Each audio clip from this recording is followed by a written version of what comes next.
topics, but today we're going to talk about scenarios. We all live our lives. We all go through daily experiences, right?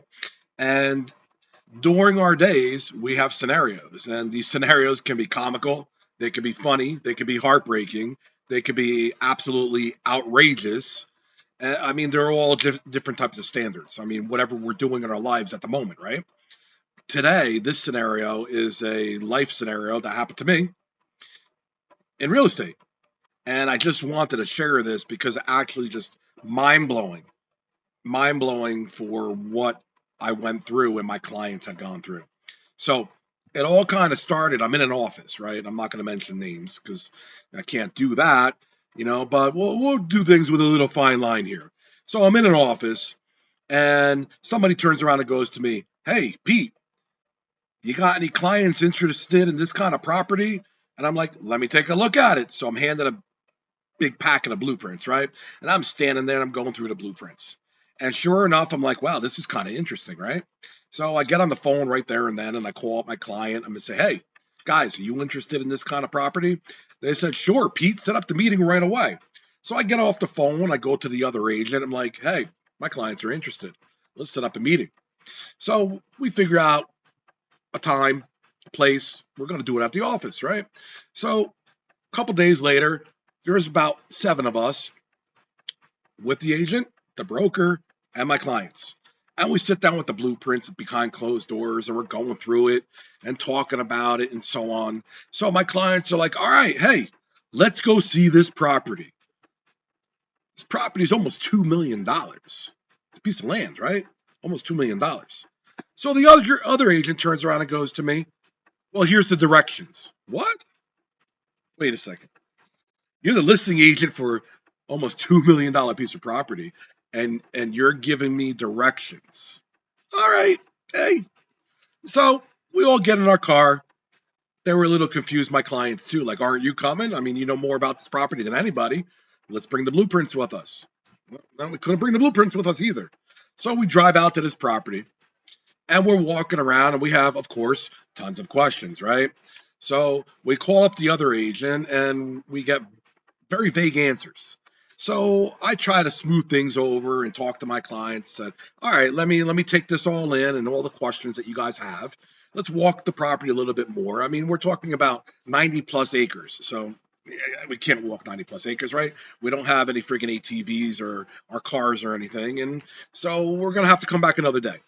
So we leave, we reconvene, we ask all these questions and so on from the other agent. Still vague answers. "Hey, can we go back out there with a drone at least?" "Oh, yeah, you could do that." So we go out there with the drone and we look at the video on the way, on the way back, and then we start talking about it.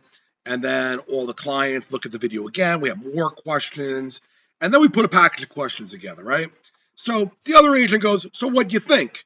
Well, we have all these questions. So we ask all the questions. Not all of them got answered. And my clients are like, "Hey, let's make an offer." So we make an offer. We put an LOI together. Okay. So at this point, the LOI goes into play and I ask for the listing agreement. "Oh, well, we have it." "Okay, well, I need to see the listing agreement, right?" "Well, what do you need to see that for?" Excuse me? What do you mean what do I need to see the listing agreement for? "Well, what do you need to see that for?" "Just put in the offer." "Well, I want to see what the listing agreement says, the asking price, the commission, the address, the attorney information, and so on and so on, right?" "Oh, well, we'll get that to you. Just send in the LOI." So I, once again, smooth things over with my clients, and I have them turn around and sign the listing agreement. So I make a call. "Hey, guys, I got the listing agreement." So the broker intervenes, this guy Andrew, right? Let's name him Andrew, all right? Goes, "I'll get that for you. Just meet me at my office at this day." Okay. So I go to the office. I'm sitting there, and Andrew goes, "Do you have the LOI?" And I'm like, "Yeah." And I show it to him, right? I don't give it to him. I show it to him. It's signed. We offer close to the $2 million. And he gets on the phone and calls his processor. Hey, do we have that listing? What? Wait, you don't even have the listing? Oh, we have a one-time showing. Well, then why'd you tell me you had the listing? You don't even have that document signed. A one-time showing? Okay. Well, show me that. Well, I'll get that to you. I'll get that to you. Leave me the LOI. No, no, no, no, no, no, no, no. I'm not leaving you the LOI.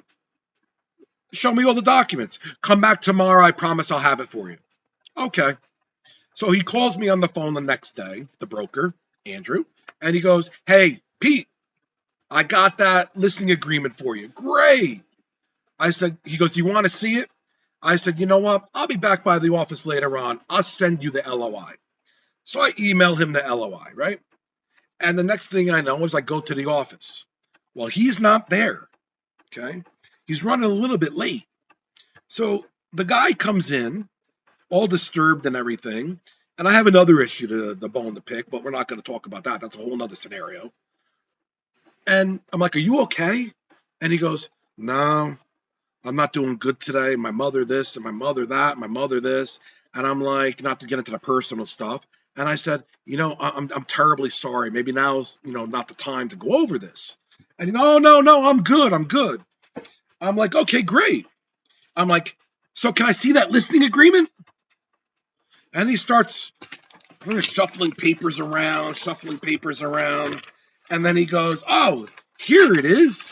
Right? And he shows me this piece of paper. So I start looking at it. And I'm like, Andrew, it's not even signed by the client.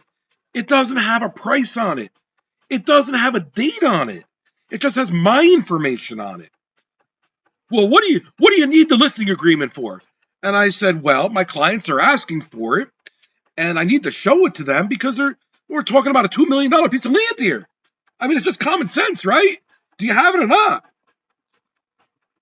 And all of a sudden, we got slams the desk, papers flying everywhere, stands up.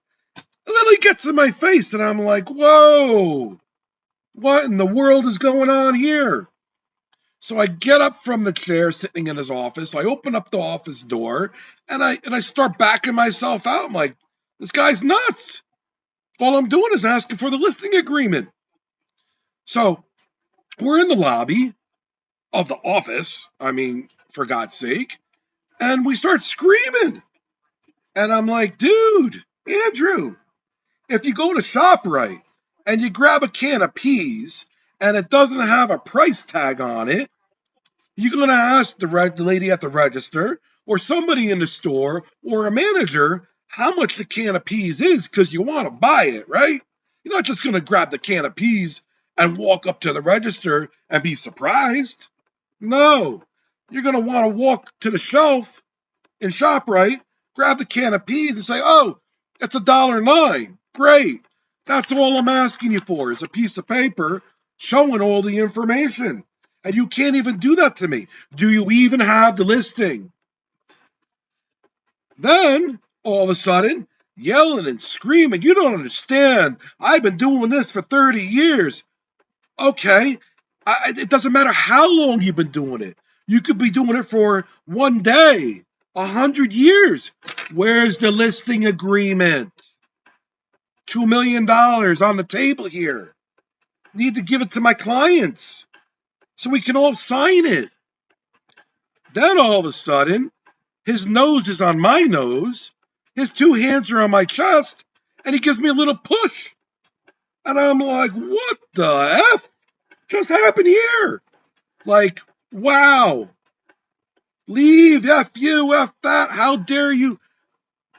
All I did was ask for the listing agreement as proof that you had the listing. So apparently, later on, we have a one-day showing. We don't have a listing agreement. We don't have any documentation of the signature from the owner of the property even agreeing for us to go even on his property to see the land. We don't have a solid price. We don't have a solid commission. We don't have solid anything. It was just like, hey, this sounds great. Let's have a meeting. Let's see if these guys are really interested. Let's have them draw up the LOI with a price tag on it of what they want to offer. And let me take that piece of paper and bring it to a potential client and shove it under his nose and say, hey, I know you're looking to sell your property, right? Look what I got. Let's work something out. No. It doesn't work like that, right? So now I have clients that want to buy this property. I have a broker, Andrew, that's in my friggin' face because he doesn't have the proper paperwork because he's covering his butt, right? He's covering the agent's butt. And I get thrown out, and my clients are baffled that they want to buy a piece of property, and we have no documents. Can you imagine that? So, I mean, I don't know if anybody else has any kind of scenarios in that nature. I mean, to me, that's not even a pocket listing. I mean, and they're illegal to begin with. I mean, so this scenario altogether is just really, really, really messed up, I'd say, right? So, anyway, then this whole scenario goes on, right?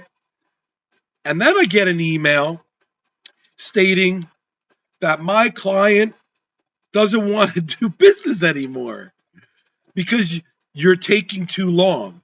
Taking too long? What am I taking too long with? So what happened was the agent turned around and actually got a listing finally after the fact, okay? And then we retrieved all the documents. Now imagine the thickness of the blueprints for 90 plus acres, okay, that were drafted out for 200 plus homes and commercial property.